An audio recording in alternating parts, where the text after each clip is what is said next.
tradisi yang sangat baik. Kalau Tuhan itu kalau tidak percaya, sholat Tuhan itu bisa membuat hidup kita bisa lebih lapang ya, rezekinya melimpah kan begitu. Nah, mudah-mudahan kita yang ada di sini diberikan kemudahan, kelapangan, dan rezeki yang melimpah, dan juga untuk keselamatan di dunia dan di akhirat. Bapak Ibu yang saya hormati, ini bicaranya agak berat soal apa tadi? Nasib sekolah swasta. Nah, kalau bicara pendidikan, itu kan sudah jadi DNA-nya Muhammadiyah. Darah kita ini sejak lahir itu bicara pendidikan itu tidak fase. Sejak dalam kandungan kita sudah bicara pendidikan di orang Muhammadiyah. Karena memang DNA-nya itu adalah pendidikan, itu juga ada kesehatan dan pelayanan sosial. Sekarang juga Muhammadiyah titik dengan perencanaan. Kita punya MDMC ya. Waktu COVID-19 kita punya namanya MCCC kan, itu yang banyak membantu pemerintah di dalam menangani pandemi beberapa tahun yang lalu. Nah, Bapak Ibu yang saya hormati, memang kita selalu bicara Muhammadiyah ini sudah ada sebelum Republik ini berdiri kan, disampaikan oleh Pak Ketua PGM tadi, bahkan jauh sebelum Republik ini berdiri sekolah, Muhammadiyah sudah mendirikan lembaga pendidikan. Dulu yang namanya itu kan Ismul Arko ya, cikal bakal dari madrasah mu'allimin dan mu'allimat, itu namanya Ismul Arko. Itu juga menjadi salah satu kepeloporan Muhammadiyah. Kalau Bapak Ibu nonton filmnya Sang Pencerah ya, beberapa tahun yang lalu, udah nggak lama sih film itu ya. Itu kan juga bisa dilihat bagaimana perjuangan Muhammadiyah untuk membangun dunia pendidikan di tengah tentu kritik, cacian, hujatan masyarakat di Jogja pada waktu itu. Nah, kalau bicara pendidikan sebenarnya kan yang menjadi penanggung jawabnya adalah negara. Itu ada di pada konstitusi kita kan, di Undang-Undang Dasar pasal 31 jelas ayat 1 ayat 2 itu menjelaskan semua warga negara itu berhak mendapatkan layanan pendidikan. Bahkan wajib mendapatkan layanan pendidikan dasar dan negara wajib membiayai. Kan ada kalimat begitu. Memang istilah membiayai ini menjadi perdebatan yang dianggap multitafsir. Apakah negara membiayai itu otomatis gratis semua sekolah negeri dan swasta? Apakah ini juga menyangkut partisipasi masyarakat? Nah ini itu sudah jadi diskusi lah. Bahkan dalam ada gugatan juga ke Mahkamah Konstitusi kan yang mengajukan judicial review tentang bagaimana pemaknaan kewajiban negara membiayai pendidikan. Karena menyangkut soal nasib dan keberlanjutan sekolah-sekolah swasta. Yang kita bicarakan hari ini pasti kan sekolah swasta menengah ke bawah ya. Karena yang banyak juga sekolah swasta menengah ke atas, yang bayarannya jutaan ya, yang uang masuknya puluhan juta kan, banyak ya, 30 juta, 40 juta sekali masuk uang fatalnya, SPP-nya 5 juta, 8 juta ada juga ini. Nah, yang kita bicarakan bukan klaster itu, yang kita bicarakan adalah sekolah swasta yang menampung kelompok masyarakat menengah ke bawah seperti yang dikelola oleh Muhammadiyah dan juga sekolah swasta yang lain. Tadi saya baru mengunjungi dengan Pak Murtaza sekolah Mardiwana ya. Itu sekolah yang sudah punya kontribusi di pendidikan sejak tahun 50-an, 51 atau 52 dan sama nasibnya juga. Di tengah persaingan sekolah negeri dan swasta, banyak sekolah swasta yang terseok-seok dan akhirnya mati suri dan gulung tikar. Banyak juga sekolah Muhammadiyah yang sudah tutup ya. Kalau kita baca beberapa data dari ribuan sekolah Muhammadiyah ada 6.000 kalau tidak salah. Banyak juga nasibnya sekolah Muhammadiyah yang sudah masuk kategorinya itu rawat inap atau masuk ruang ICU, ya kan? Siswanya di bawah 10, di bawah 100. Bulan yang lalu saya sudah bertemu dengan forum guru Muhammadiyah di Semarang, di Magelang, juga punya nasib yang sama. Nah, pertanyaannya, apa yang dilakukan oleh pemerintah hari ini? Ini kata kuncinya kan? Jadi Bapak Presiden Prabowo sudah menunjuk Mas Abdul Mukti sebagai Menteri Pendidikan Dasar dan Menengah, dan kebetulan saya diminta membantu Pak Mukti sebagai Wakil Menteri Pendidikan.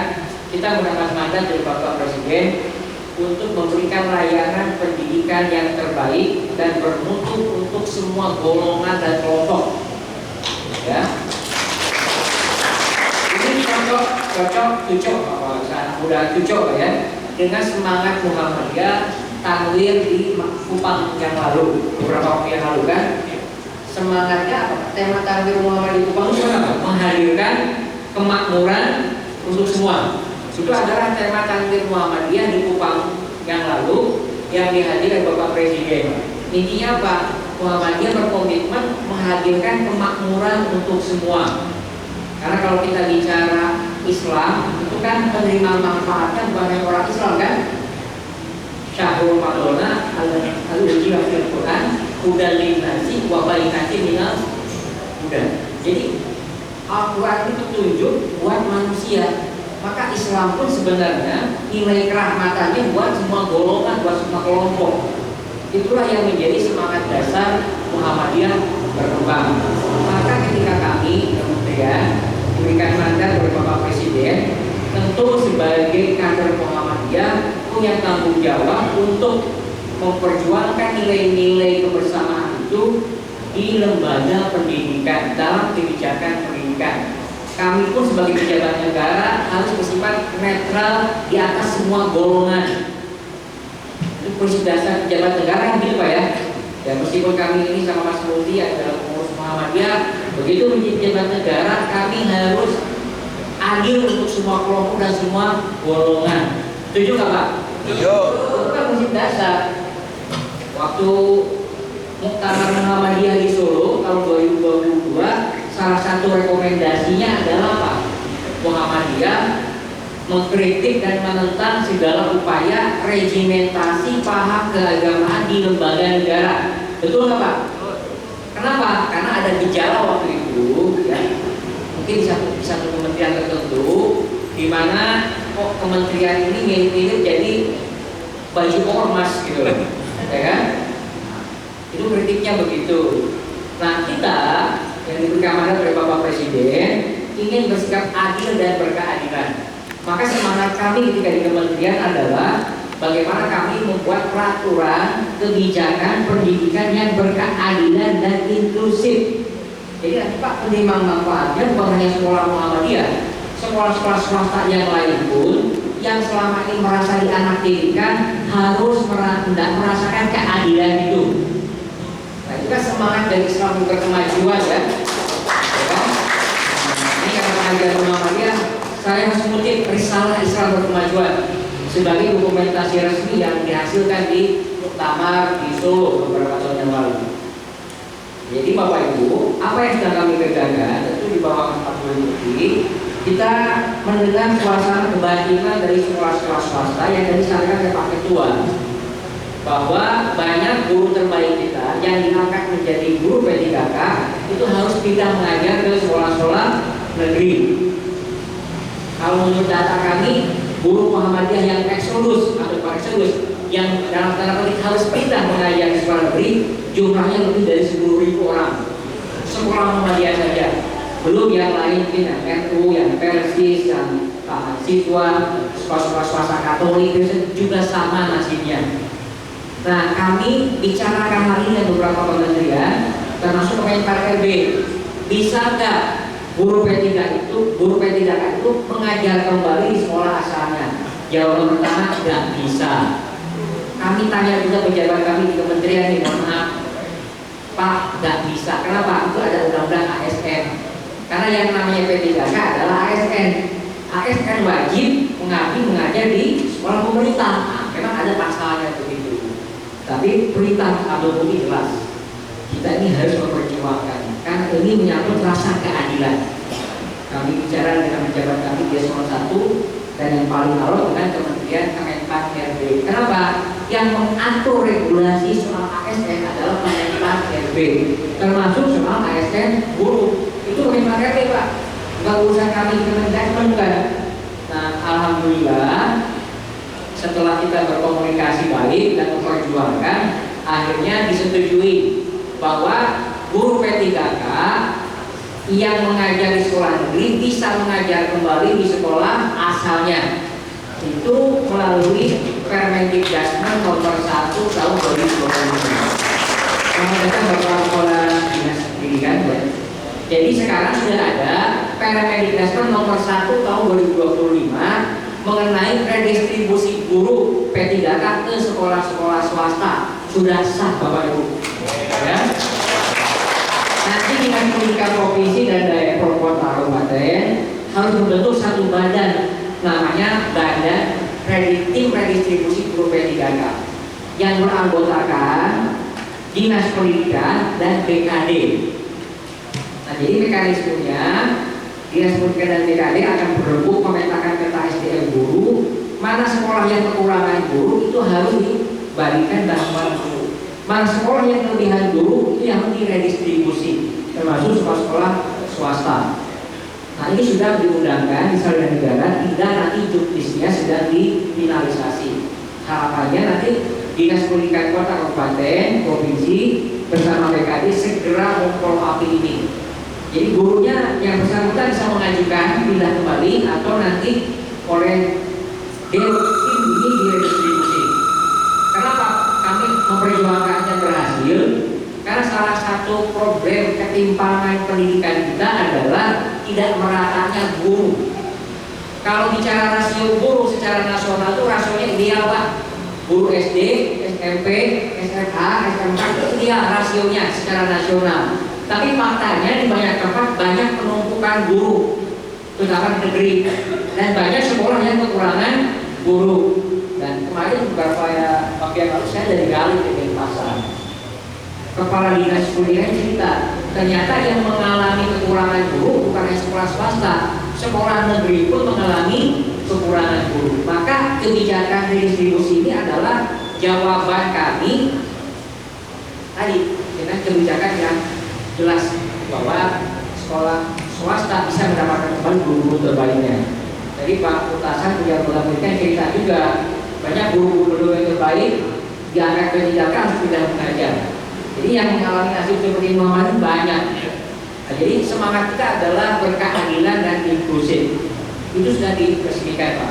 Nah, yang kedua menyangkut penerimaan siswa baru. Ini saya langsung bicara prokes supaya jelas jawabannya.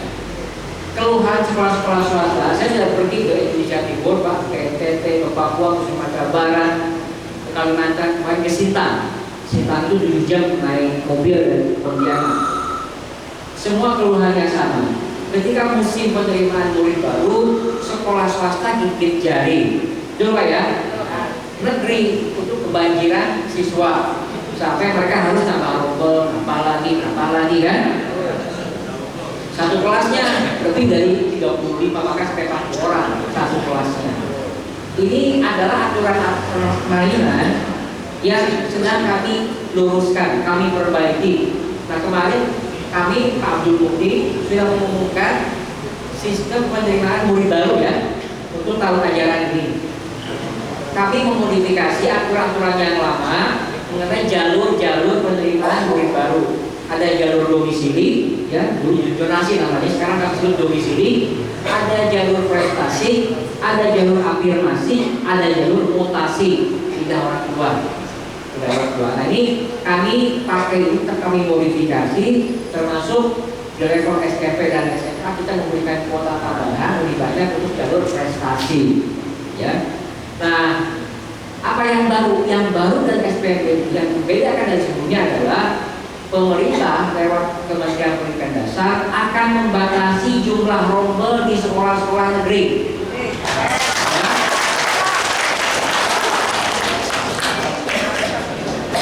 Caranya bagaimana? Kita akan mengunci dari Dapodik secara nasional. Jadi kalau ada sekolah yang akal-akalan nambah Dapodik, nambah jumlah siswa di luar rombelnya, maka siswa tersebut tidak akan tetap di Dapodik nasional. Nggak bisa ikut ujian, nggak bisa dapat ijazah juga kan? Nah, jadi pertama kita akan batasi jumlah rombel di sekolah-sekolah negeri. Yang kedua, sekolah negeri juga hanya boleh menerima murid baru satu gelombang. Nggak ada gelombang kedua. Apalagi gelombang kedua kan? Kami lakukan ini apa? Supaya sekolah swasta dapat kesempatan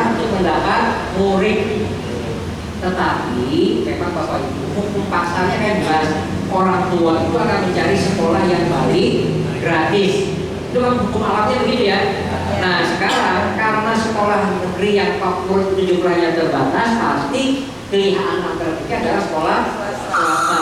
Maka sekolah swasta yang dipilih oleh orang tua nanti adalah sekolah swasta yang sudah terakreditasi atau bermutu. Maka kami mendorong agar sekolah-sekolah swasta termasuk Muhammadiyah meningkatkan mutu sekolahnya, meningkatkan akreditasinya. Nah ini tantangan ini.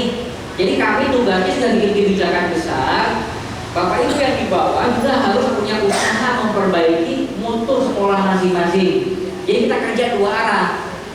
Nah, yang saya baca datanya Bapak Ibu dari sekolah di Kota Serang saja yang baru terakreditasi A itu baru 12%-an. Yang akreditasinya B itu 36%. Nah, saya nggak tahu di sekolah Muhammadiyah ini A atau B nih, kan?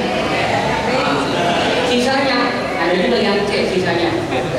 Nah ini juga effort kita, usaha kita untuk memperbaiki, dan ada peluang besar sebenarnya dari 1190 sekolah yang ada di Kota Serang, 75% lebihnya adalah sekolah swasta. Nah itu peluang tuh. Artinya pas sekolah swasta mau Muhammadiyah ya, mau yang dikelola Pak SDI Pak Basan juga ya, arah jalan juga ya, itu punya peluang. Nah sekarang makanya sekolah swasta seperti Muhammadiyah harus meningkatkan mutunya, mutu sekolahnya akan terakreditasi, kompetensi gurunya. Nah tugas kami apa di pemerintah? Membantu peningkatan kompetensi guru-guru, bukan hanya guru negeri tapi juga guru swasta. Di sini kami ada punya, ini ada Pak Rizal, beliau ini adalah Kepala Balai Penjaringan Mutu Pendidikan ya. Ada Bu PT. Nah, ini juga ada Bu Mega, beliau Direktur SMP. Nah, ada juga Pak Jihad, Direktur SMA. Nah, kami pemerintah siap membantu sekolah-sekolah swasta agar gurunya bisa meningkat kompetensinya, agar sekolahnya bisa meningkat mutunya. Bagaimana caranya? Nah, nanti kami punya DPP, ada DGP juga. Ada pelatihan-pelatihan yang bisa kami berikan. Kami bisa memberikan asistensi ya, pendampingan kepada sekolah-sekolah Muhammadiyah ini. Yang dari C naik ke B, dari B naik ke A. Dengan begitu orang tua nanti lah, saya mau menyekolahkan ke sekolah Muhammadiyah karena A akreditasinya, gurunya juga top. Nah, tugas kami tadi bikin koridor kebijakan yang berkeadilan dan inklusif. Ada peluang karena sekolah negeri jumlahnya hanya 24% di Kota Serang. Sisanya adalah swasta, itu terbuka lebar nih. Nah, tapi begitu dibuka lebar, hukum pasar bebas berlaku lagi. Mana sekolah swasta yang siap berkompetisi, ya memang dia akan didik. Tapi sekolah swasta yang tidak melakukan inovasi, layaknya wayang, ya kan? Nah, kan layaknya wayang, ya berat. Itu masih mending Pak, layaknya wayang. Itu kalau mati beneran gimana itu? Belum karena mati suri. Nah, itu menjadi komitmen kami. Jadi Bapak Ibu, sudah ada dua kebijakan dari Kemendikbud yang jelas berpihak terhadap keadilan sekolah-sekolah swasta. Permendikbud nomor 1 tahun 2025, lalu aturan main sistem penerimaan murid baru. Kedepan kami sudah mengusulkan dengan DPR, ini Pak Butasan mitra kami Komisi 10, agar beasiswa PIP, apa PIP itu? Program Indonesia Pintar itu bisa diprioritaskan bagi siswa-siswa di swasta. Yang namanya PIP siapapun boleh, ya selama dia memang anak tidak mampu, mau di negeri maupun di swasta. Tapi setelah kita evaluasi, sebagian siswa menengah bawah, orang tidak mampu biasanya di sekolah swasta. Udah swasta bayar, nggak mampu lagi. Mereka double sekali kan, miskin lagi. Ini namanya kemiskinan struktural. Kalau kita lihat aktivis di IMM di bawah metode Kang Maman, ini kan kita bicara kemiskinan struktural. Apa problemnya? Kebijakan yang tidak adil. Sudah sekolah mampu negeri, orang-orang mampu yang di sini. Ini sekolah swasta tidak mampu, yang sekolah adalah orang-orang yang miskin. Nah kami makanya di DPR sempat menyampaikan kepada Komisi 10, boleh nggak? Kenapa minta? Perlu persetujuan DPR, karena kami punya mitra nih boleh nggak PIP itu salah satu diprioritaskan buat siswa di swasta. Nah ini sedang didiskusikan. Bukan berarti mendiskriminasikan siswa sekolah negeri Pak, bukan. Tapi faktanya memang yang anak dia mampu itu masuk sekolah swasta. Nah pemerintah itu ingin menyelesaikan ketidakadilan struktural. Salah satunya di lembaga pendidikan. Jangan sampai orang kaya makin kaya karena masuk lembaga yang bagus, udah bagus favorit gratis pula. Yang masuk orang kaya biasanya Pak ya, karena bisa bimbel, bisa kursus. Orang-orang miskin nggak bisa bimbel, nggak bisa kursus kan, pasti masuknya ke sekolah-sekolah biasa. Nah kita ingin mengatasi persoalan struktural itu. Istilah Muhammad itu adalah semangat al-ma'un Pak. Jadi bagaimana kami pemerintahan menerjemahkan semangat al-ma'un itu dengan cara begini, buat keadilan, kebijakan yang berkeadilan. Apalagi nih Pak, akan ada nanti banyak kebijakan-kebijakan yang akan kami dorong agar sekolah swasta ini punya kesempatan yang sama dengan sekolah negeri tumbuh kembang bersama. Kalau di luar negeri ya, mungkin di Amerika ya sering kita rujuk, justru sekolah-sekolah yang jadi favorit adalah sekolah swasta Pak. Sekolah swasta berbayar lagi, karena mereka kompetitif. Bahkan di sana masuk sekolah negeri itu tidak menarik kalau di Amerika ya, terutama perguruan tinggi. Nah di kita kan masih beda konteksnya. Jadi ini salah satu bentuk keberpihakan kami. Nah, saya dengar Pak Gubernur ya, Pak Gubernur Banten punya program untuk menggratiskan sekolah Pak ya. Nah, katanya nanti akan di level kelas berapa dulu? Kelas 10 ya. Kenapa? Karena kan SMA, SMK itu kewenangannya bupati Pak. Kalau SD, SMP kewenangannya di bupati wali kota. Saya dengar Pak Gubernur Banten akan mulai menggratiskan untuk kelas 10 dulu. Mungkin berikutnya dari tahap kelas 11, tahap kelas 12. Nah, saya dengar ini kan juga berlaku buat sekolah swasta Pak. Artinya kalau Muhammadiyah punya SMA menyediakan diri untuk terlibat dalam program ini, mungkin akan ikut dalam program ini. Jadi memang harapannya ke depan Pak, kalau keuangan Pemda ini sudah memadai seperti DKI Jakarta, itu sekolah swasta gratis Pak. Kan kalau di DKI Jakarta sekolah swasta gratis Pak ya. Dulu ada KJP kan, sekarang saya dengar kebijakannya gubernur yang baru, KJP akan dihilangkan diganti dengan sekolah swasta digratiskan, termasuk juga ya sekolah-sekolah Muhammadiyah, sekolah-sekolah FU yang memang ada di bawah naungan DKI Jakarta. Jadi idealnya Bapak Ibu, kalau keuangan Pemdanya mencukupi, APBD itu mensubsidi sekolah swasta. Sudah ada dasar hukumnya. Selama ini ada yang menganggap Pemda tak perlu memberikan hibah ke sekolah swasta, Pemda tak perlu bantu sekolah swasta. Bulan yang lalu Pak Gubernur sendiri ya, dengan Sekjen PP Muhammadiyah sudah bertemu dengan Pak Tito Karnavian, Mendagri. Ternyata sudah ada Permendagri nomor 77 tahun 2020 mengenai penyelenggaraan pemerintahan daerah. Yang intinya bahwa pemerintah daerah punya kewajiban memperhatikan sekolah-sekolah swasta. Nah, yang terbaru ada juga Permendagri nomor 3 tahun 2024 tentang pengelolaan BOS, ya kan? Tentang BOS daerah nih. Ada bab khusus bab 4 kalau tidak salah membahas soal BOS buat sekolah swasta.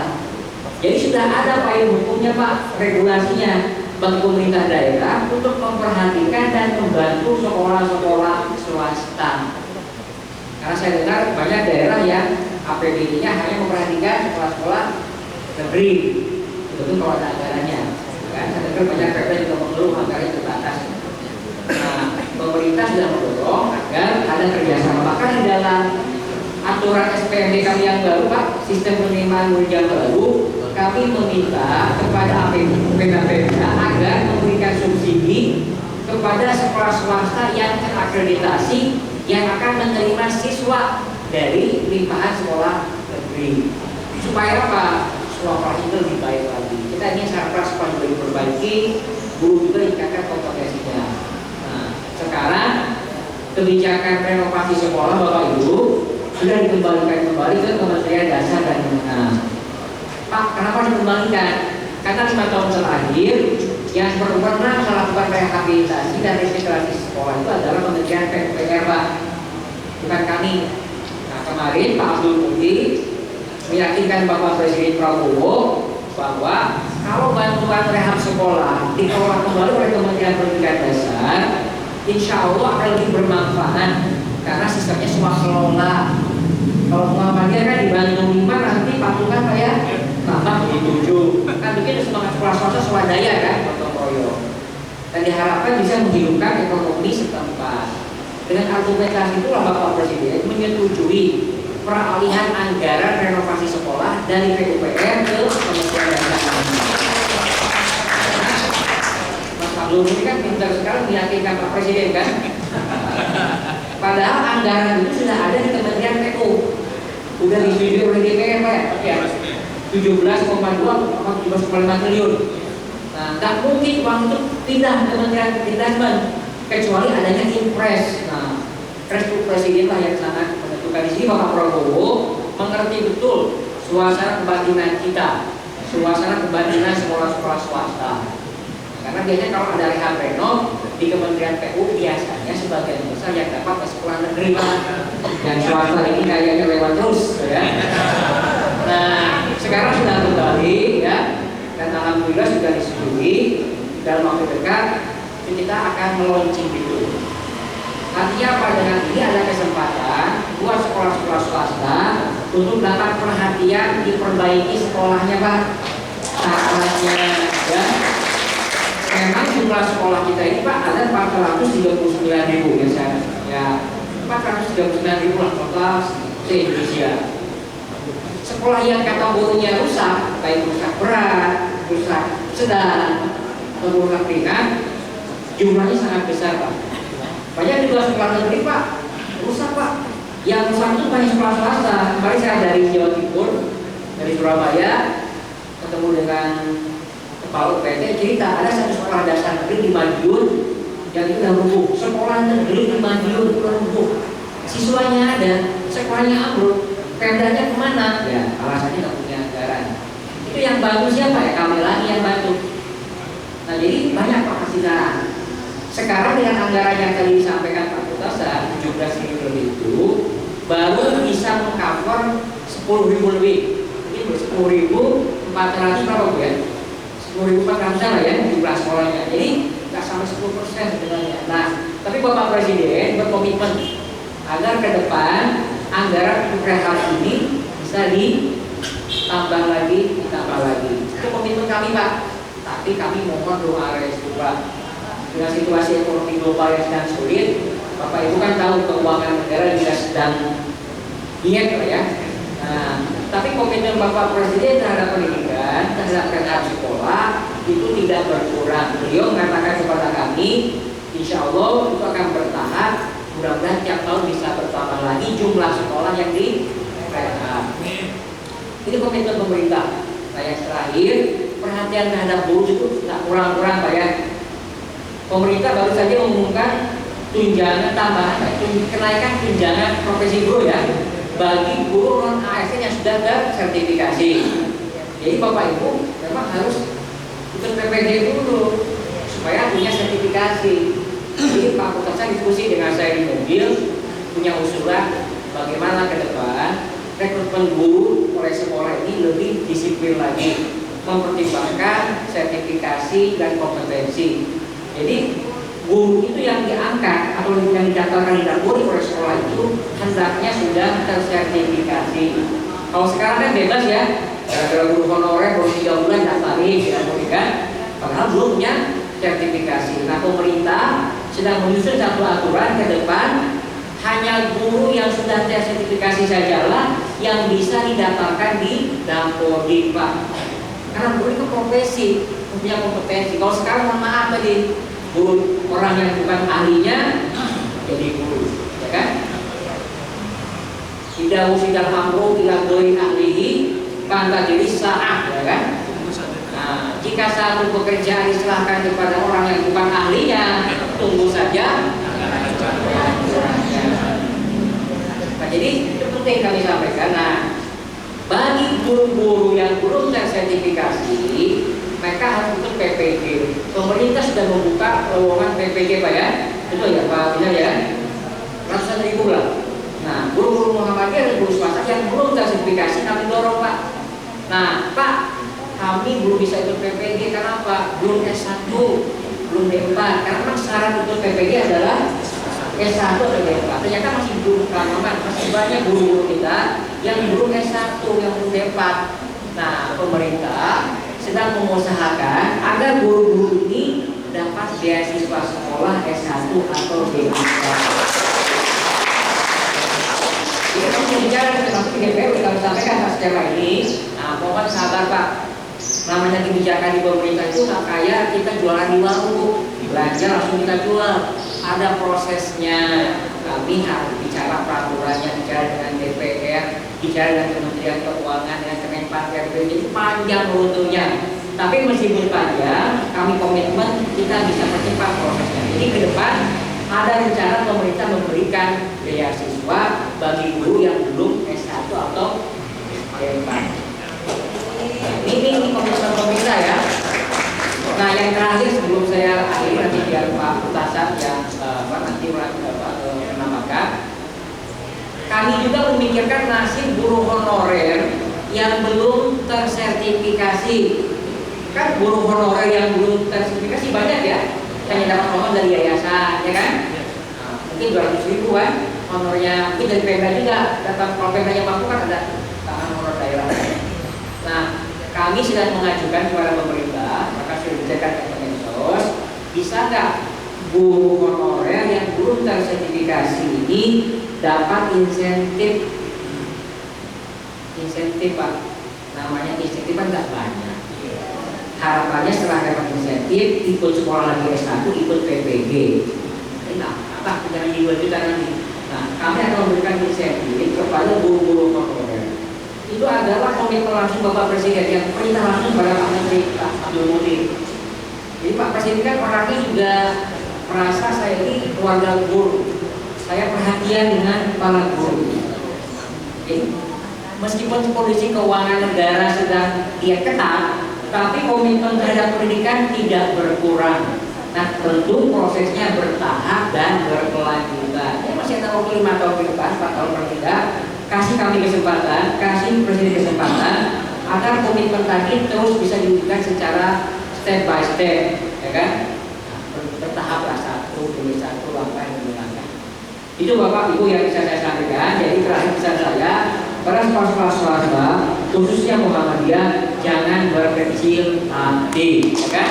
Ya, pemerintah berdiri bersama dengan sekolah-sekolah swasta. Sebagaimana kami juga memperhatikan sekolah-sekolah negeri. Itu komitmen kami dan sudah kami buktikan dengan beberapa kebijakan yang sudah ditunjukkan. Tapi kami mohon sekolah swasta seperti Muhammadiyah meningkatkan mutu, meningkatkan kompetensi para guru. Sepakat ya? Biar kita ini punya kesepakatan bersama. Ya. Baik, mungkin itu yang bisa saya sampaikan. Mudah-mudahan tadi ada hal-hal yang ada manfaatnya. Jika ada yang ditanyakan, silakan Pak. Kalau saya nggak bisa jawab, saya ada beberapa pejabat dari kementerian saya undang. Nah, nanti mungkin Pak Putasan bisa menambahkan hal-hal yang ditanyakan.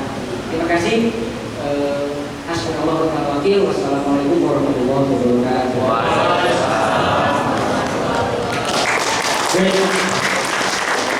Terima kasih Mas Wamen. Banyak hal setidaknya yang saya catat ada 7 yang kebijakan-kebijakan yang disampaikan. Nah, Bapak Ibu hadirin sekalian, itu kebijakan nasional. Walaupun Pak Purtasan ini juga kerjanya di DPR RI, kebijakan nasional, tapi mungkin bisa aja nanti ngobrolnya yang terhadap mikro ini Pak Purtasan. Kira-kira apa yang bisa dikawal yang dibawa ke daerah pemilihan Pak, khususnya terkait dengan sekolah swasta. Saya yakin dan Pak Purtasan pasti akan berdiri, tadi sampaikan Pak Fajar, pemerintah akan berdiri bersama sekolah swasta. Apalagi Pak Purtasan tiap hari kan punya sekolah swasta beliau, bukan berdiri lagi. Tapi insya Allah bukan hanya sekolah beliau yang akan beliau perhatikan, karena setidaknya di dapil beliau. Ya mudah-mudahan tadi kalau PIP diprioritaskan, prioritasnya Pak Purtasan yang awal ke Kota Serang. Kabupaten Serang, Cilegon ya, nah itu mudah-mudahan sekolah-sekolah swasta didampingi beliau. Nah lebih dari itu mungkin ada hal dulu sebelum kita diskusi, Pak Profesor mau menyampaikan Pak Profesor.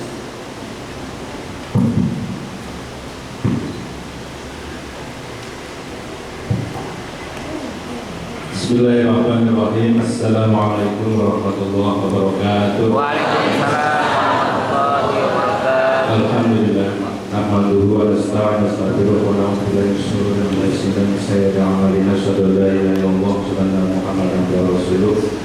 Qala rabbi shrah li sadri wa yassir li amri wahlul 'uqdatam min lisani yafqahu qawli. Amma ba'du.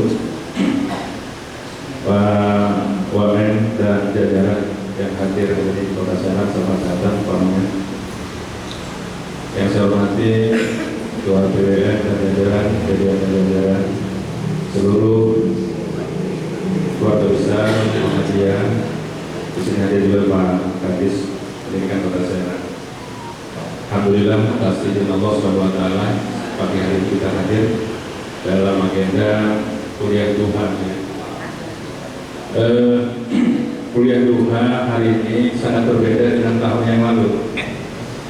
Saya hadir di sini cuma satu baris di belakang saja sebetulnya. Tapi hari ini luar biasa karena mungkin ada bawang yang kira-kira gitu ya. Lalu sudah ya. Dan waktu itu sepertinya saya waktu belum dilantik ya, kalau nggak salah waktu itu ya. Jadi belum ada magnetnya gitu ya. Alhamdulillah hari ini luar biasa hadir semuanya. Bapak Ibu sekalian saya hormati, sebetulnya apa yang disampaikan oleh Pak Wamen tadi itu adalah harapan kita bersama yang selama ini memang kita tidak dapatkan. Dan kesimpulan saya sederhananya adalah memang kementerian ini dipegang oleh orang Muhammadiyah, kira-kira begitu, ya kan? Kalau dipegang oleh orang di luar Muhammadiyah, seperti tidak ngerti, gitu ya. Tidak mengerti apa yang ada dibutuhkan oleh kita itu, tidak paham. Maka kemarin berantakan kurang lebih 10 tahun ya, 5 tahun terakhir lah ya, itu berantakan sekali. Nah, kembali ke judul ya tadi Pak Moderator ya, tadi apa itu judulnya? Sekolah swasta gratis ya, apa sih? Bukan nasib sekolah swasta. Kebijakan sekolah gratis. Sekolah gratis, oke. Jadi kalimat gratis ini dari dulu saya jujur saja terminologinya saya suka sebetulnya. Karena jujur aja kalimat gratis itu dianggapnya semuanya serba gratis Bapak. Iya. Mulai dari kaos kaki mungkin gitu ya, sampai baju dalam itu dianggapnya harus gratis. Itu menutup yang namanya partisipasi masyarakat. Padahal yang namanya baju, seragam, yang lain itu perlu harus disiapkan oleh orang tua. Tapi orang tua menuntut. Nah, jadi terminologi dari dulu saya tidak sepakat sebetulnya. Nah, yang keduanya, kalau soal program gratis ini, di satu sisi tepuk tangan orang tua, di satu sisi sekolah sebagai penyelenggara kerepotan. Untuk bayar Asia ini nggak ngerti dia dari mana itu barang. Padahal di bos nggak ada itu. Jadi inilah versus kalau kita sekolah swasta sekolah gratis ditambah. Kenapa ini ada istilah sekolah gratis sekarang? Padahal undang-undang jelas masyarakat boleh kan itu ya dampak gitu ya, boleh atau dampak membiayai itu sebetulnya. Nah ini sebetulnya dampak daripada otonomi daerah dan juga dampak daripada pemilu kada langsung. Mengapa? Karena ini jadi bahan kampanye. Itu dampaknya ini. Sekolah gratis gitu, supaya dipilih, kira-kira kan gitu. Ini dampaknya. Karena udah jadi politik, maka harus direalisasikan. Nah sekarang bedanya sekolah negeri swasta. Kalau sekolah negeri, insya Allah siswa datang sendiri, duit dikirim dari negara. Kira-kira begitu. Gaji dulu tadi dikirim. Kalau sekolah swasta, kalau nggak door to door, promosi, sekarang sampai masa sepanduk di mana-mana itu konvensional, karena sosial macam, nggak dapat murid. Sudah ada di depan mata nih sistem penerimaan siswa baru. Seenaknya, rekrut siswa barunya sebanyak-banyaknya. Makanya saya setuju Pak Wamen. Pokoknya kita atur dengan sebuah sistem, tidak usah dengan bicara, dengan omongan, langsung dengan sistem. Ketika dia rombolnya berapa sekarang, jangan lebih di rombolnya sekarang. Itu hanya itu secara sistem.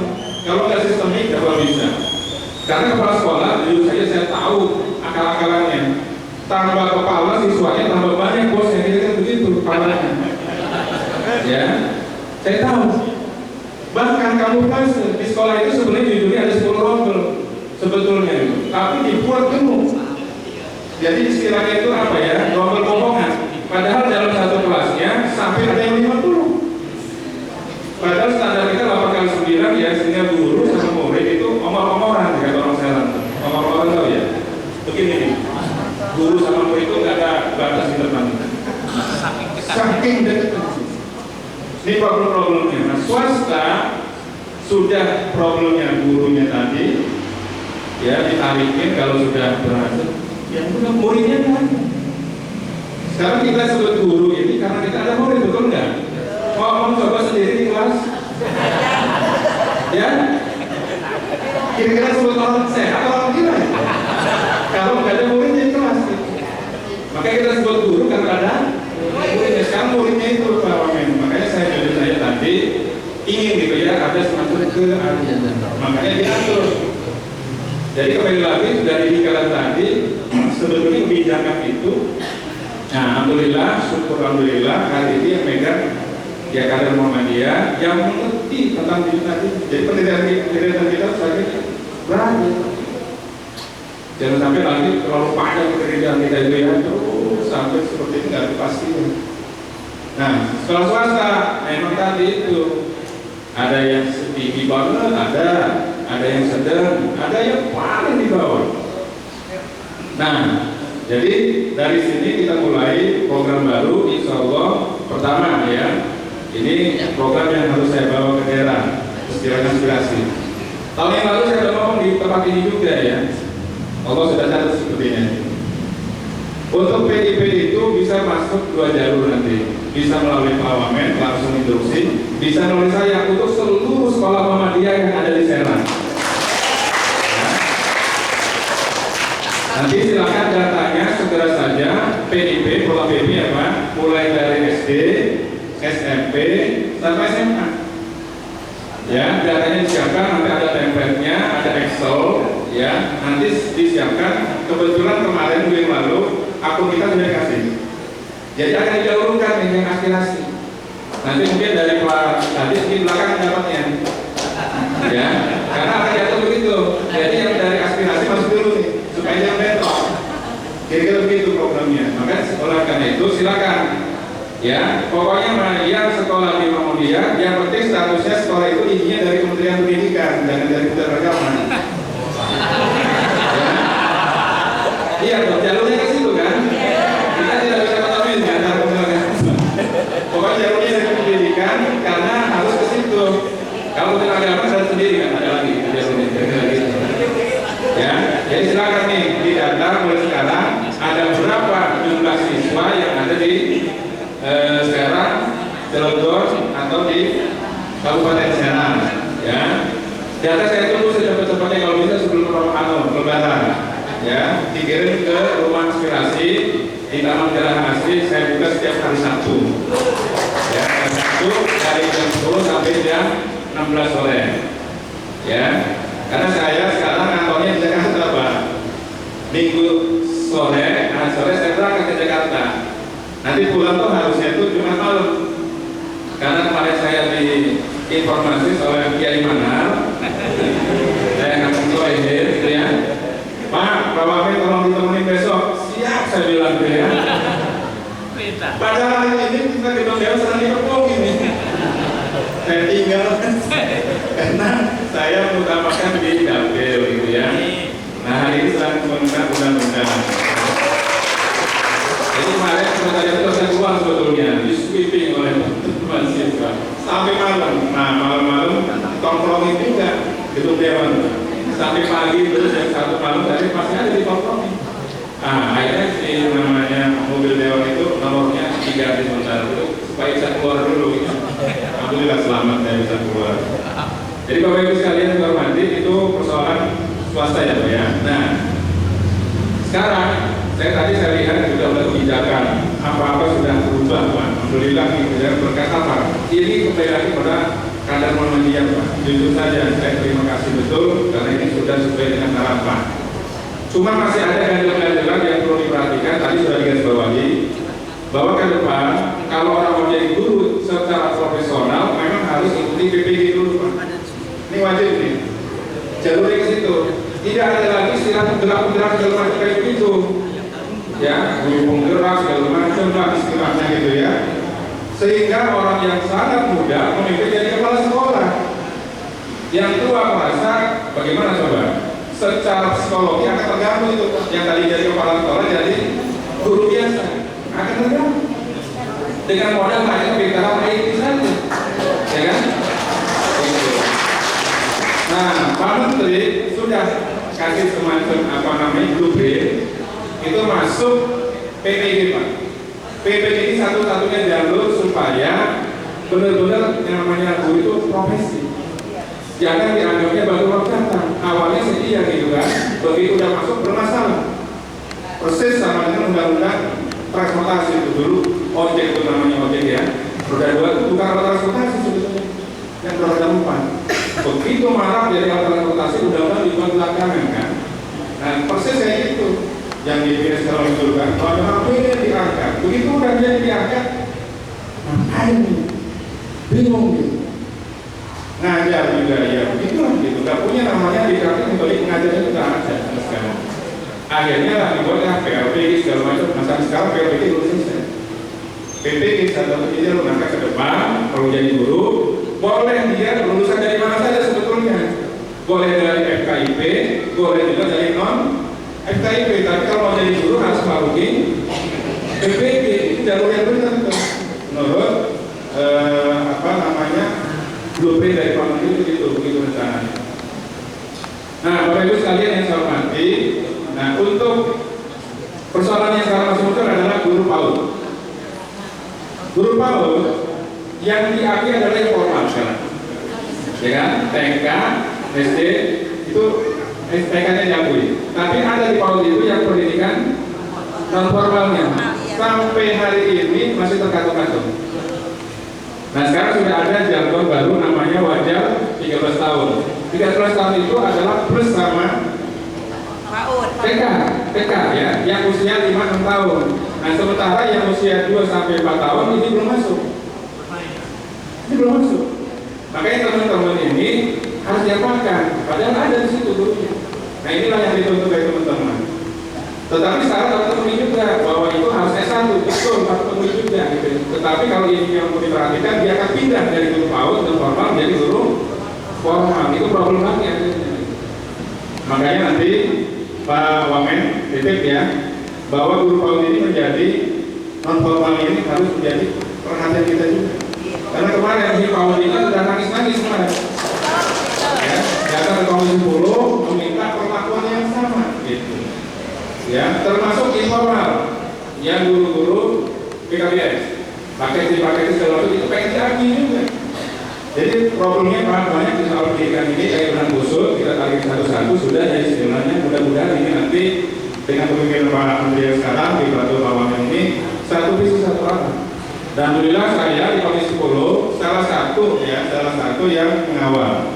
Hari ini saja saya sudah masuk di panja tentang Sisdiknas yang baru. Insya Allah yang akan ada perubahan Sisdiknas kita yang 2023 sedang berproses untuk dirubah.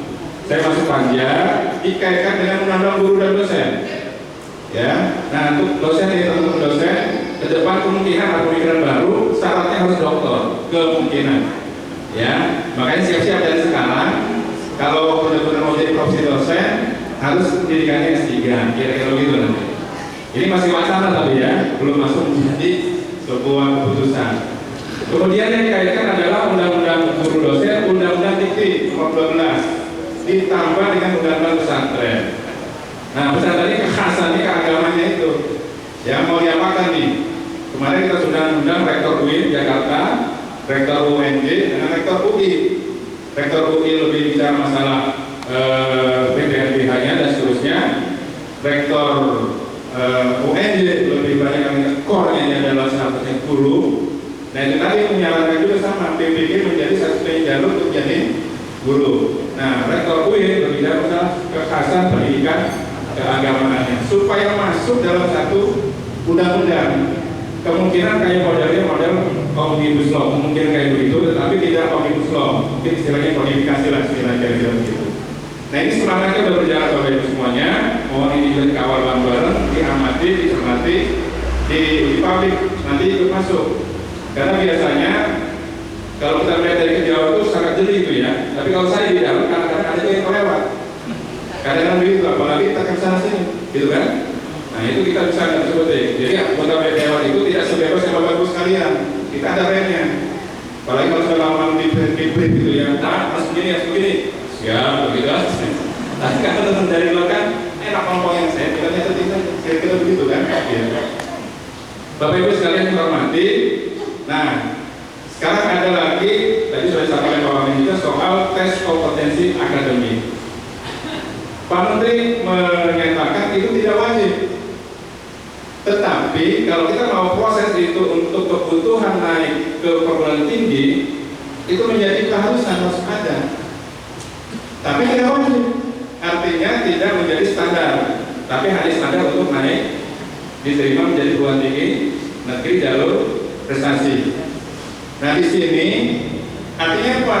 Kalau dia mau ke sana kuliah harus ikut dong, kira-kira gitu ya. Tapi kalau dia sudah katakan, udahlah nggak usah ikut kuliah lagi, saya mau kerja, berarti selamanya dia nggak ada kesempatan. Ya, supaya nanti tidak ada lagi istilah tes masuk perguruan tinggi, istilahnya nanti. Tapi nanti dari nilai TKA ini akan diambil pasti dirinya berapa yang masuk di situ, kira-kira begitu. Ya, nah ini saya pikir sejalan ya, gitu. Jika nanti koordinasikan bahwa masuk perguruan tinggi juga penting, ini jangan sampai nanti terlalu banyak jalur. Ada gelombang 1, gelombang 3, istilahnya sampai gelombang tsunami, kira-kira itu. Udah terakhir sudah semuanya tutup, masih aja itu. Nah sehingga swasta mah jujur saja di bulan September itu masih tadi itu belum bisa melaksanakan apa-apa. Bedanya nanti kalau nanti sudah bisa mungkin cash flow itu dari awal. Kalau swasta nunggu sampai titik dalam kehabisan baru berapa jumlah siswa yang masuk. Nah ini yang dialami oleh teman-teman Muhammadiyah di sini, Ulis Muhammadiyah, alumni saya sini. Saya dulu tahun 91 kalau 92 kalau salah sini. Amin Muhammadiyah zaman dulu.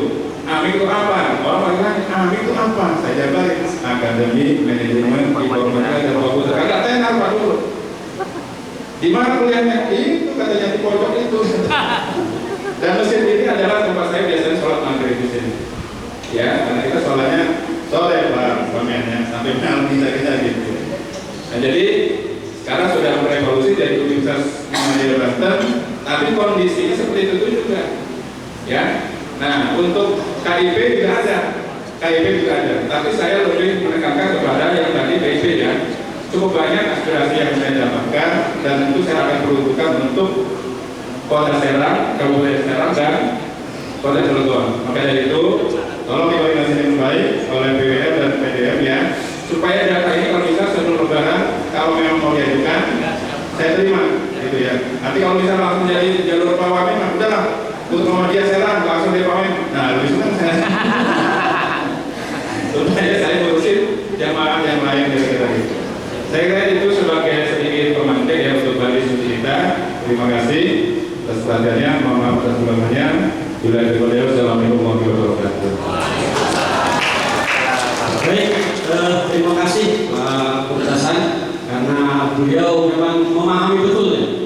Jadi sekarang lagi punya kekuasaan DPR RI dan kita juga berharap beliau juga mengawal bukan hanya dari DPR RI sampai ke tingkat kabupaten kota. Saya bisikin tadi Pak Wamen, jangan-jangan regulasi di atas sudah lengkap, di bawahnya bergantung, jadi nggak ada kantolannya.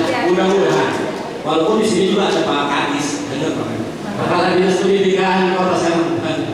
Jadi kalau regulasi di pusat sudah ada, mudah-mudahan regulasi di tingkat kota, di tingkat provinsi Bali nyambung, sehingga nanti Bapak Ibu semua para kepala sekolah dan lain-lain bisa enak, ada aturan mainnya.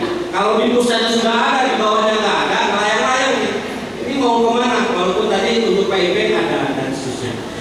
Bapak Ibu kita berdialog. Kita buka sesi pertama dulu. Sesi pertama kami persilahkan yang ini dulu, yang ibu-ibu tadi, karena ibu-ibu nunggunya paling lama. Dari TK Abah mana, Bu?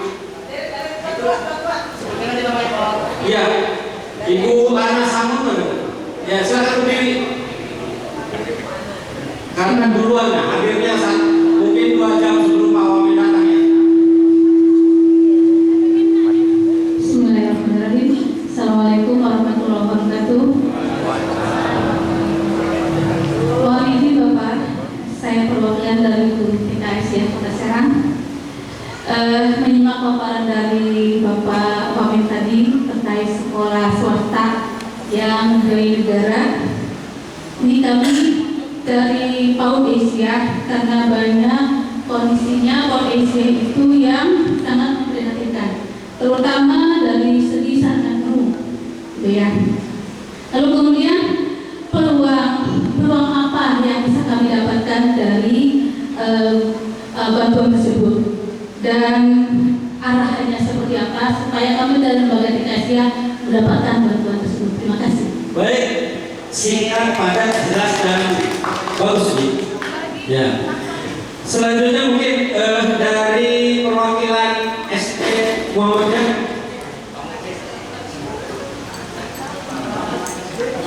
SD Muhammadiyah Polis. Mohon mikrofonnya. Dari Aisyah satu lagi. Gantian. Ya, yang laki-laki dulu. Yang perwakilan perempuan sudah. Mohon singkat, berdiri Pak. Ya, bismillahirrahmanirrahim. Assalamualaikum warahmatullahi wabarakatuh. Mohon izin yang kami hormati Bapak Wamen dan perwakilan dari Komisi 10 DPRD. Perkenalkan Bapak, nama saya Ahmad Muklis, Kepala Sekolah dari SD Muhammadiyah Kota Serang. Kebetulan di Kota Serang itu SD itu hanya 1. Yang akan saya tanyakan dari Bapak kepada Bapak Wamen setelah tadi menerima penjelasan terkait sarana prasarana yang dulu dikelola mungkin oleh Kementerian PUPR. Alhamdulillah untuk tahun ini dan mudah-mudahan yang selanjutnya dikelola oleh Kementerian Pendidikan Dasar, Menengah dan Non Formal. Yang saya akan tanyakan, mungkin tadi hampir mirip dengan TK, Bapak ya. Selama ini kita secara informasi terkait bantuan sarpras itu terfokus kepada data pokok pendidik dan didasarnya ataupun dapodi. Apakah itu mutlak untuk sepertinya kita pengajuan melalui dapodi itu Pak ya, dengan data yang sudah kita input? Apakah nanti mudah-mudahan karena ini Bapak Wamen langsung yang datang ke sini dengan jalur khusus, mudah-mudahan ada gitu Pak. Ya mungkin seperti itu, mohon penjelasannya khusus dari Sekolah SD Muhammadiyah. Terima kasih. Assalamualaikum warahmatullahi wabarakatuh. Terima kasih. Baik, Ya, sebenarnya Pak, punten ya, yang kita juga menyambut baik Pak, mudah-mudahan dari penjelasan dari Pak ya, emang tahun lalu Bapak juga saya ikut hadir di sini Pak. Bapak ketika itu sebelum dilantik, dalam artian Bapak juga berjanji meminjam untuk sekolah Muhammadiyah khususnya, insya Allah untuk dana PIP aspirasi itu siap. Insya Allah dari Muhammadiyah, insya Allah Pak. Iya. Terima kasih. Ya, kalau PIP udah dijelaskan tadi, Anda bakal ke Gerahasri, ya, bawa datanya ke Gerahasri, rumah aspirasi selesai, Pak, sudah terjawab. Ya, baik untuk Muhammadiyah dan yang lain. Kemudian ini ada guru penggerak nih, perwakilan kepala sekolah penggerak Ibu Ida Nurfaida, ada di sini, mangga mohon berdiri. Kalau bisa to the point, mudah-mudahan tidak yang sudah sudah terjawabkan ya. Terima kasih. Assalamualaikum warahmatullahi wabarakatuh. Singkat padat ya. Sebenarnya saya juga mewakili beberapa teman saya yang kebetulan sebagai sekolah yang menerima SK sebagai sekolah penggerak di tahun angkatan ketiga. Nah, bagaimana itu Pak kelanjutannya, karena memang kami nggak tahu, diem-diem baik gitu loh. Mungkin itu saja. Terima kasih. Assalamualaikum warahmatullahi wabarakatuh. Nasib sekolah penggerak. Harus gerak-gerak ya. Baik, pertanyaan keempat ini dari PWM, Dikdasmen PWM. Tapi mudah-mudahan jangan banyak-banyak kontrol ya.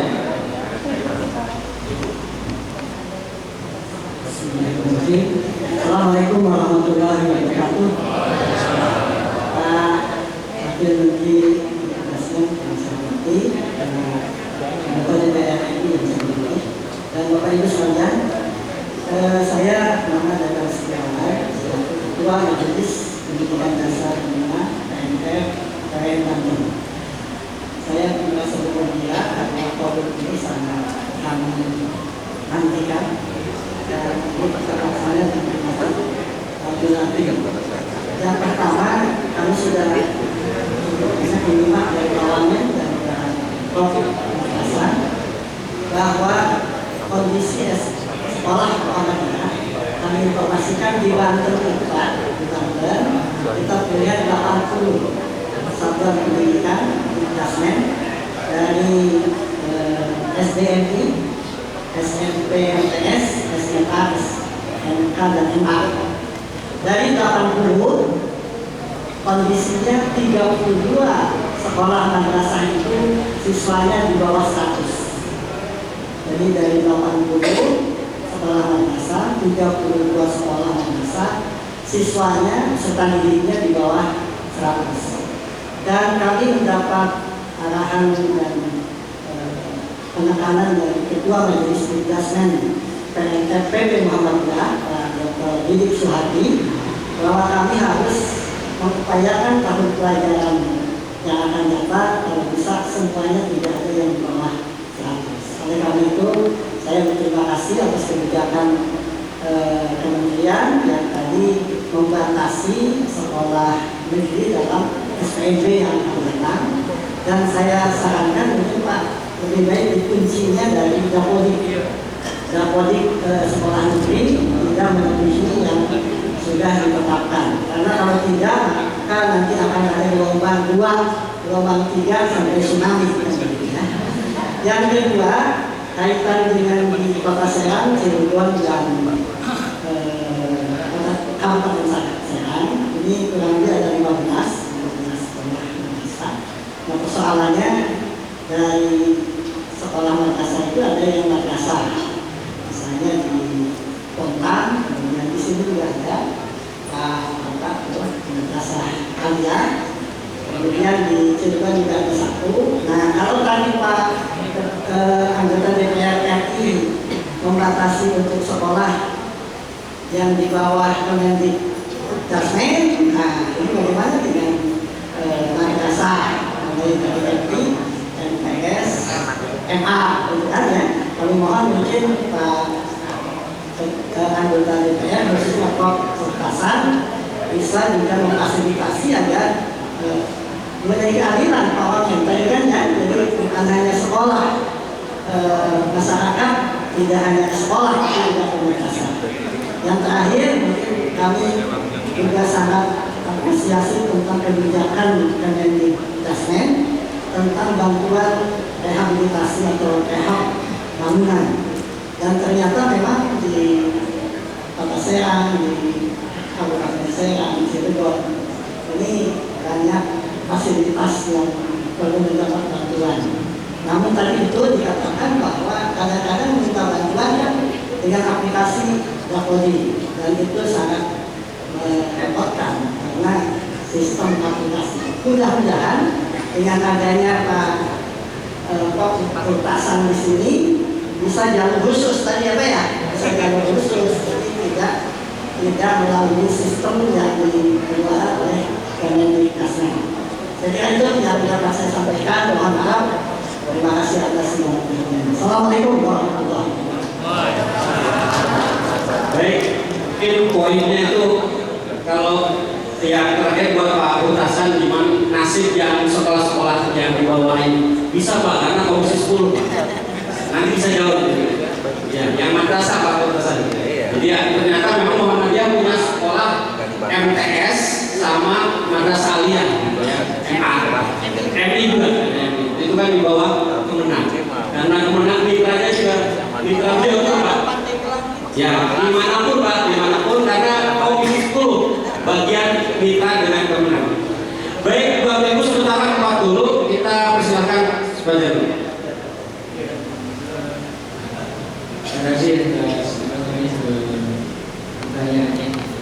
Sebagian soal aspirasi soal santas ya.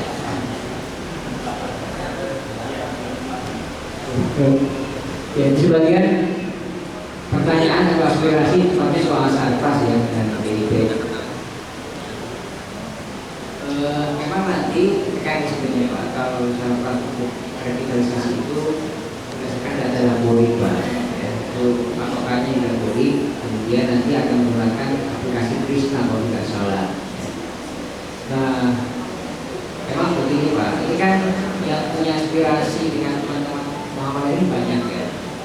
Ingin dibantu lah sekolahnya itu pasti banyak. Yang sekarang bisa pemerintah sediakan itu kan jumlah sekolahnya untuk semua level pendidikan itu 10.400 lebih. Dan kami yakin yang lebih besar daripada itu. Jadi kita akan bertahap dan akan jadi memprioritaskan mana sekolah-sekolah yang betul-betul sangat membutuhkan berdasarkan tingkat kerusakan, lokasi sekolah juga itu akan kami pertimbangkan. Tapi makanya kami minta Bapak Ibu juga bisa agak bersabar karena prosesnya tidak bisa simsalabim ya. 1 tahun direhab semua sekolah rusak itu tak mungkin. Kita bertahap saja, bertahap. Apalagi saya harus bilang dulu pemerintah yang pakai Orde Baru itu bisa membangun serentak 60.000 SD negeri alias SD impres ketika pemerintah punya kelebihan pendapatan dari minyak bumi oil istilahnya itu kan. Di pada era itulah Pak Harto bikin 60.000 SD impres. Uangnya ada berlebih malah kurang-kurang kata orang Jawa kan. Nah sekarang situasi agak berbeda Pak. Secara momentum ekonomi kita memang belum seperti masa bumi besar itu. Makanya untuk infrastruktur sekolah pemerintah mencoba berbagai strategi. Apalagi Mas, ini saya kita dapat pemerintah ya supaya Bapak Ibu juga paham. Jadi urusan pendidikan ini bukan kewenangan mutlak dari Kementerian Pendidikan Dasar dan Menengah. Ada Kementerian IT ya, ada Kementerian Agama yang disebut ya, dan juga ada kementerian-kementerian lain mungkin jumlahnya 20 lebih yang menyelenggarakan sekolah-sekolah kedinasan yang bikin program-program yang bernama pendidikan. Jadi anggaran pendidikan itu yang 20% dibagi ke banyak kementerian dan lembaga. Kami Kementerian Pendidikan Dasar hanya dapat 4% dari total 20% anggaran itu. Sisanya kemana? Pak Pertanian dia pasti paham tuh. Pendidik, Kementerian Agama, ada sekolah kedinasan, macam-macam, termasuk juga sekolah di daerah. Nah, intinya Salpras menjadi salah satu perhatian kami Mas, apalagi sekarang pengelolaannya di Kementerian Dasar dan Menengah. Nah, sekarang sudah kami atur dengan anggaran yang ada, mana yang bisa kami prioritaskan sekarang. Berdasarkan tingkat kerusakan, lokasi sekolah, jadi supaya minimal juga. Jangan hanya berkonsentrasi di tempat membangun itu. Di luar Jawa juga banyak yang memprihatinkan kita ya. Jadi mohon bersabar, tapi tolong lengkapi di data laboratorium. Itu yang paling pertama Mas. Karena pemerintah akan mengambil data di laboratorium basisnya. Nanti kita akan menggunakan aplikasi Krishna lah itu macam-macamnya.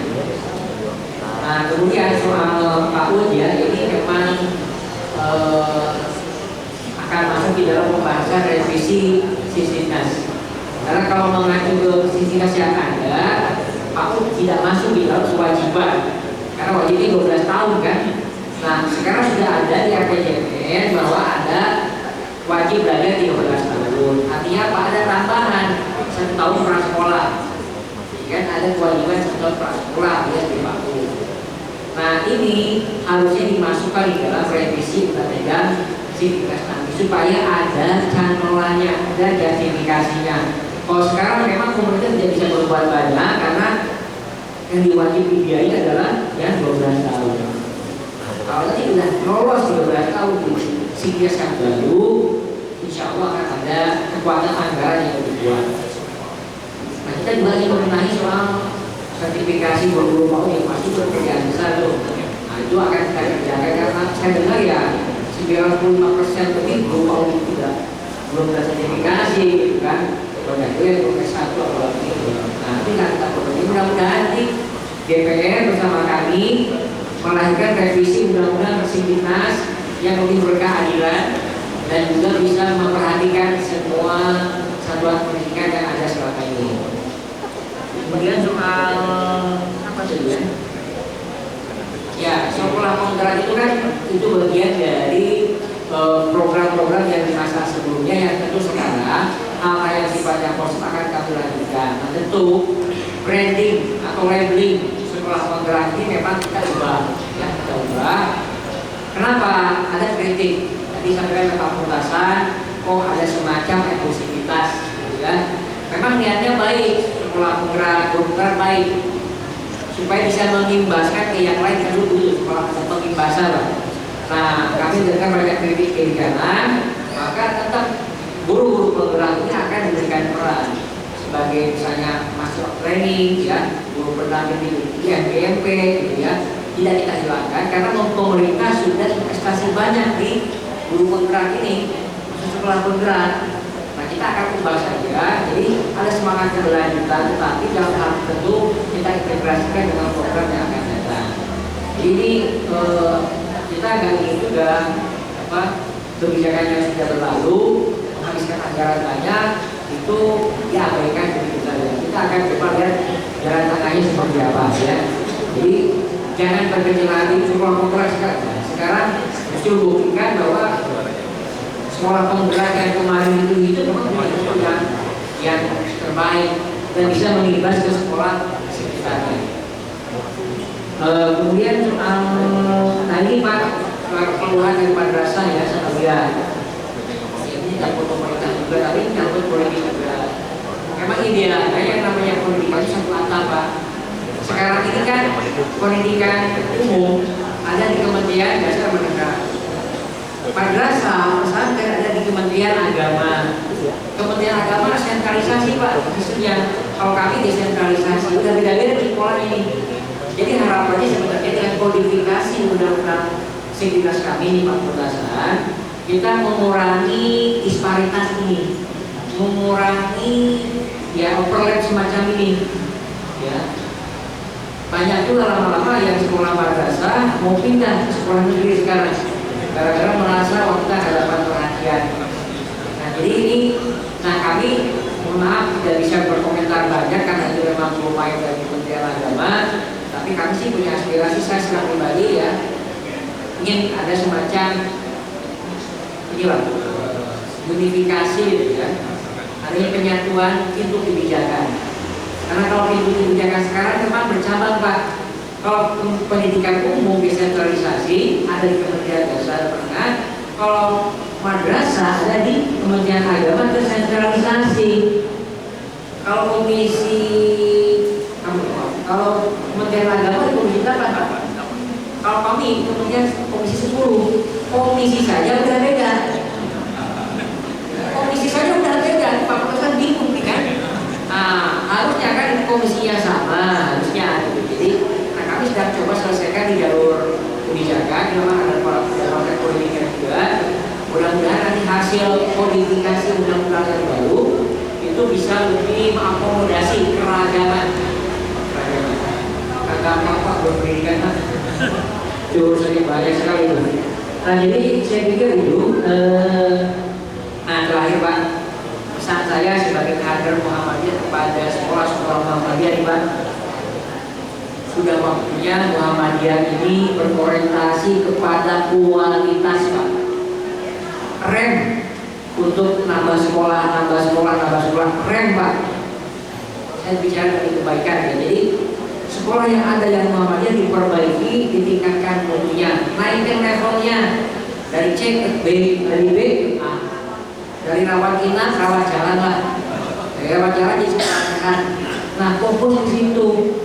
Kalau nggak terpaksa banget, jangan bikin sekolah baru Pak.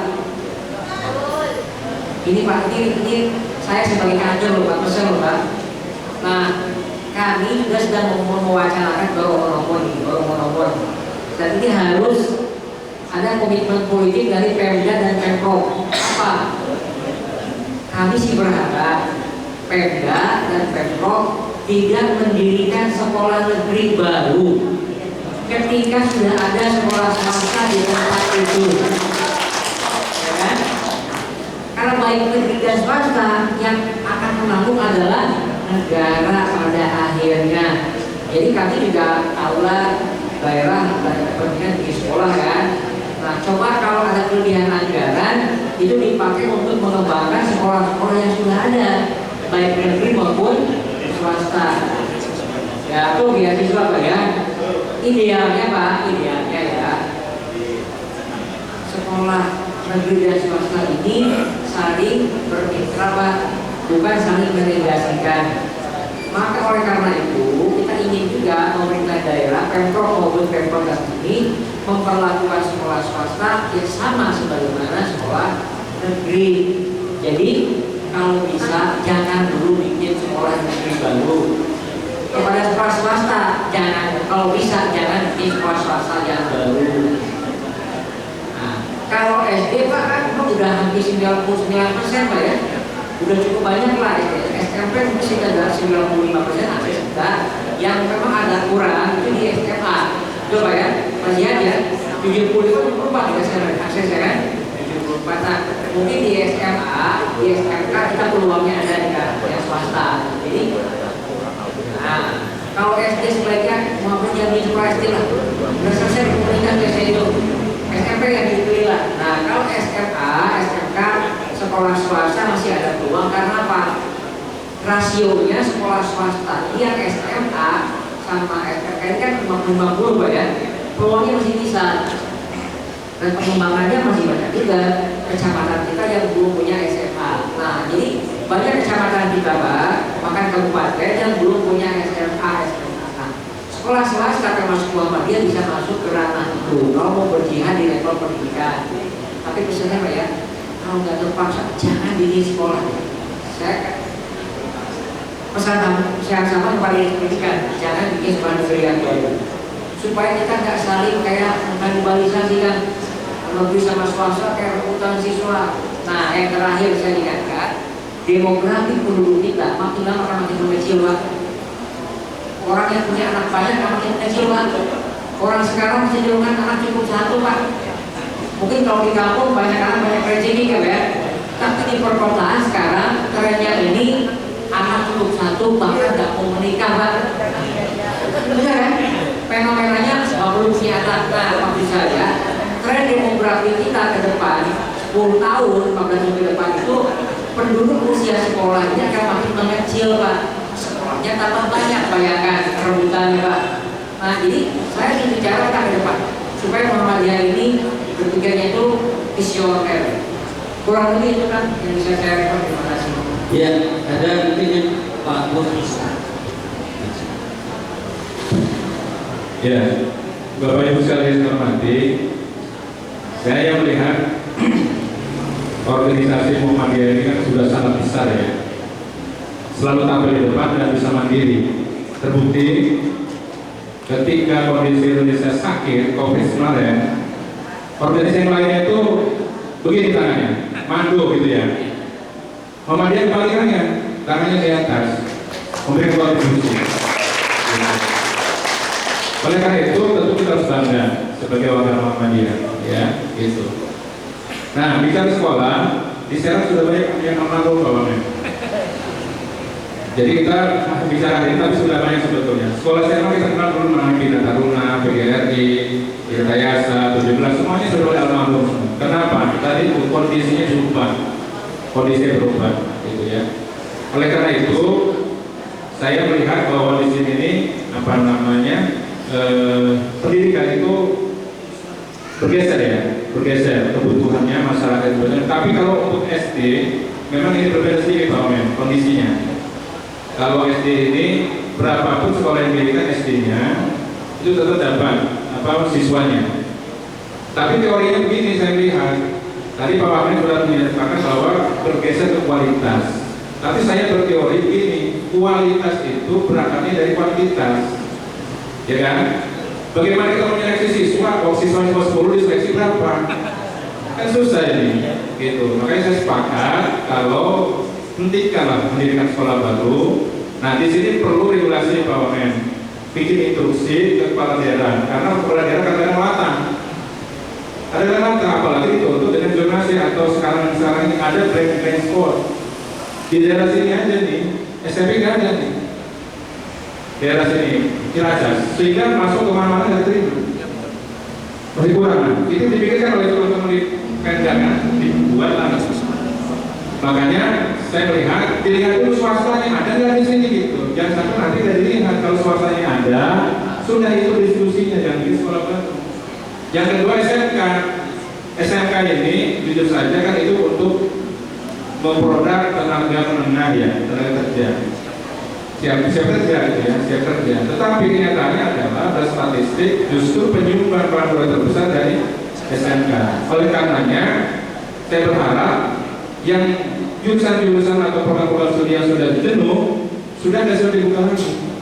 Cukup program-program kalian yang memang dibutuhkan untuk sekarang, atau daerah-daerah yang pikiran misalnya kelautan, perikanan, yang kira-kira yang tidak bisa ditangani oleh swasta, negeri atau pemerintah harus ada di situ. Saya kira itu ya. Jadi kembali lagi pada tadi kualitas saya setuju ya, sehingga nanti bisa bersaing. Swasta jangan modal hanya mohon maaf gitu ya, proposal saja gitu ya. Tapi harus bisa menunjukkan diri kemandiriannya dan harus bisa menunjukkan mutunya. Kata kuncinya mutu. Tapi mutu ini harus pelakanya entah itu. Nah, bagaimana caranya ya? Nanti diatur supaya distribusi muridnya bisa ke swasta. Dengan sendirinya sebetulnya swasta itu dari mandiri. Cukup diatur regulasinya, negeri jangan terlalu banyak. Insya Allah dengan sendirinya itu ngalir ke swasta. Yang penting negerinya sudah sesuai dengan Dapodi, berapa sarpasnya, robelnya 10 gitu ya, sudah dikunci. Ini bukan kadang nih ya, sudah selesai perimanya. Biasa itu kan dengan alasan yang pasti. Pak, masyarakatnya membutuhkan ilmuwan seperti itu. Dilaporkan dulu. Enggak dilaporkan, diterima. Ujung-ujungnya apa? Ujung-ujungnya setelah selesai dilaporkan, mohon Pak, mohon tambahan rombel. Ini masih nih dengan alasan bahwa ini adalah aspirasi dari masyarakat.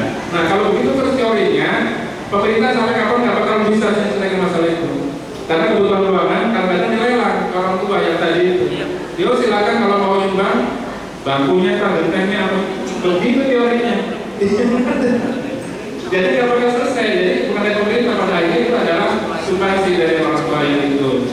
Jadi kuncinya ada sekarang dan body dikunci, kalau sudah perlu meraih aja gitu. Dan maksimal standar ya, jangan tapi berlebih. Tahu standar ya Pak, standar itu artinya sesuai dengan kapasitasnya ya. Contoh kalau SD berapa standar yang mobilnya? 28 ya SD standar itu. Coba dikasih 30, 40 atau 50, kira-kira cocok nggak? Nggak bisa. Sama dengan kita hidup ini Pak Ibu, standar kita hidup kita mau makan berapa kali? 3 kali kan? Pagi, siang, sore ya. Coba sekali-kali itu nggak sarapan kan? Kira-kira sekali-kali sarapan, kira-kira mau isi badan kita apa? Masih sakit kan? Lemes, itu namanya standar. Sama dengan tidur, berapa jam? 1 hari 1 malam 8 jam. Coba sekali-kali digadang kita 24 jam nggak tidur, pusing nggak? Nah itu sekolah itu begitu, kalau nggak standar pasti sakit kira-kira. Saya kira demikian ya. Kita terima kasih. Baik, Bapak Ibu hadirin sekalian, ternyata yang nanya banyak tadi ke kami, cuma kita ada protokol. Mohon maaf, mudah-mudahan tidak puas sehingga nanti ada PR. Ini PR-nya ketemu lagi nanti. Entah tahun depan lagi kompetensi anggaran, narasumber anggaran, atau Pak Wamen nanti ketemu lagi. Ya, Bapak Ibu. Jadi kita cukupkan dulu untuk diskusinya karena ada yang biasanya dalam setiap acara ada yang wajib. Apa yang wajib? Foto-foto. Sekarang tuh sejak COVID wajibnya foto-foto. Nah, foto-foto ini harus disiapkan juga waktunya. Nah, baik Bapak Ibu, tanpa berpanjang kalam kita cukupkan dulu untuk diskusinya ya Bapak Ibu. Nanti kalau ada ngobrol-ngobrol kemudian panitianya udah bilang harus ada foto bersama dulu di sini. Karena akan menjadi saksi hidup nanti di alam mahsyar ya. Baik, kita cukup untuk diskusinya, kita tutup dengan baca alhamdulillah. Alhamdulillahirobbilalamin. Untuk diskusi selanjutnya dipersilakan ke moderator, pembawa acara. Baik, terima kasih Kanda Maman atas waktunya terkait dengan agenda pada hari ini. Sebelum ditutup ada penyerahan cenderamata buku karya Ketua Pimpinan Daerah Muhammadiyah Kota Serang yang diterbitkan oleh Masjid Bilal oleh Kanda Solihin Abbas sebagai Ketua DKM. Dipersilakan. Berikutnya cenderamata karya SMK Muhammadiyah Kota Serang yang akan diserahkan oleh Bapak Harapan Tamrin. Dipersilakan. Diterbitkan oleh Masjid Bilal karya beliau. Cari dada. Tulis.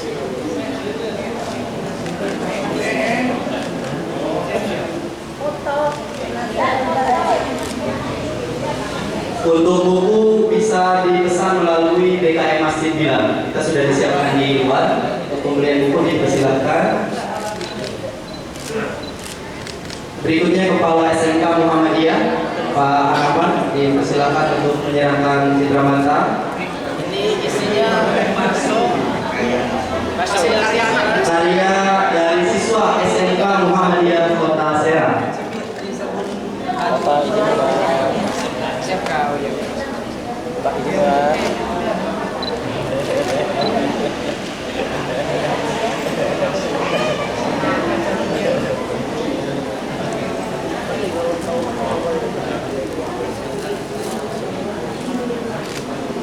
Berikutnya kepada pimpinan PM untuk bersiap foto bersama terlebih dahulu dan nanti dilanjut dengan para jamaah yang ingin berfoto dengan dua tokoh Muhammadiyah.